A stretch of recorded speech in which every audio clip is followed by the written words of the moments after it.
UP की बात में सबसे पहले बात राम मंदिर ट्रस्ट की बड़ा फैसला लिया गया है। जगदीश आफले को ट्रस्ट का नया सचिव नियुक्त किया गया। 2 सितंबर की बैठक में मोहर लगेगी। कृष्ण मोहन ने नाम प्रस्तावित होने की पुष्टि कर दी है। प्रवक्ता पद के लिए चयन प्रक्रिया हालांकि जारी है।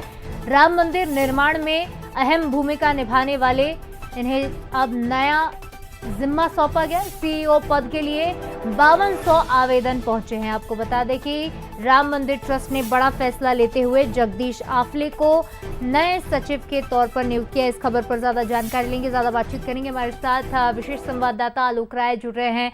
आलोक, जगदीश आफले को ये बड़ी जिम्मेदारी दी गई है क्योंकि लंबे समय से वो राम मंदिर निर्माण में भी अहम भूमिका निभाते आए हैं। और क्या कुछ प्रोफाइल इनकी है, इनके बारे में जानकारी दीजिएगा और आगे क्या कुछ फैसले लेने फिलहाल बाकी है।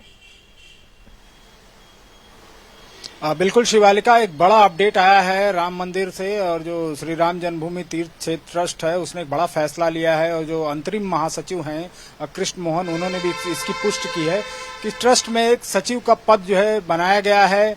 हालांकि इस पर औपचारिक घोषणा 2 सितंबर को ट्रस्ट की बैठक में होगी, लेकिन जगदीश आफले को सचिव बनाया जा रहा है, ये बात उन्होंने कही है।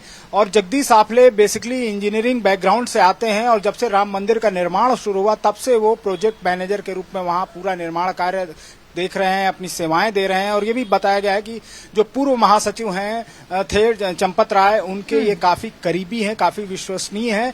हालांकि इसको लेकर तमाम तरह की चर्चाएं भी हो रही कि एक तरफ ट्रस्ट में सीईओ की नियुक्ति होनी है जिसके लिए 5200 से ज्यादा आवेदन पहुंचे हैं।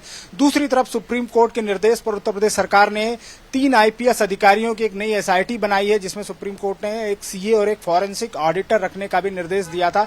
तो यानी कि अभी जांच चल रही है और जांच के बीच एक नया पद बनाना, उस पर एक व्यक्ति की नियुक्ति करना, तो इसको लेकर तमाम तरह की चर्चाएं ट्रस्ट के अंदर भी हैं, बाहर भी हैं कि ऐसे समय में जब जांच चल रही तो ऐसे समय में नियुक्ति क्यों की जा रही है। बहरहाल ये 2 सितंबर को साफ होगा। ट्रस्ट की जब बैठक होगी, जो जानकारी दी गई है कि उसमें उसी में इस पर विचार होगा। ट्रस्ट के जो सीईओ के लिए आवेदन आए उस पर विचार होगा।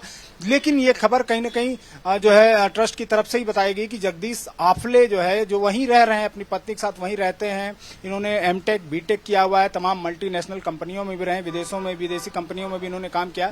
तो अच्छा खासा इनके पास तजुर्बा है, इसीलिए जो है मंदिर निर्माण में ये अपनी सेवाएं दे रहे थे बतौर प्रोजेक्ट मैनेजर। अब इन्हीं को जो है नया सचिव बनाया जाएगा, क्योंकि सचिव का पद पहले नहीं था, सीईओ का पद भी नहीं था, जिसकी प्रक्रिया चल रही है। सचिव का पद बनाया गया है, सचिव पद पर इनकी नियुक्ति होगी, यानी ये पहले सचिव होंगे राम जन्मभूमि तीर्थ क्षेत्र ट्रस्ट के।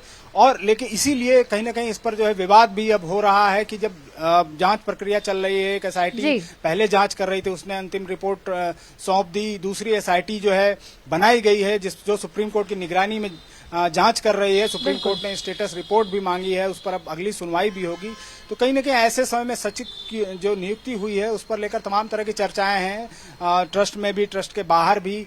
और इसीलिए जो है कहीं ना कहीं अभी इस पर औपचारिक मोहर नहीं लगाई गई है। जो बहस जारी है वो इसी पर है क्योंकि एक तरफ जांच हो रही है, मामला कोर्ट तक पहुंच चुका है और इसी बीच अगर नियुक्ति की गई, हालांकि ये भी कहा जा रहा है कि 2 सितंबर को इस पर आखिरी मोहर लगेगी। बहरहाल तमाम अपडेट्स के लिए और जुड़ने के लिए आपका बहुत शुक्रिया।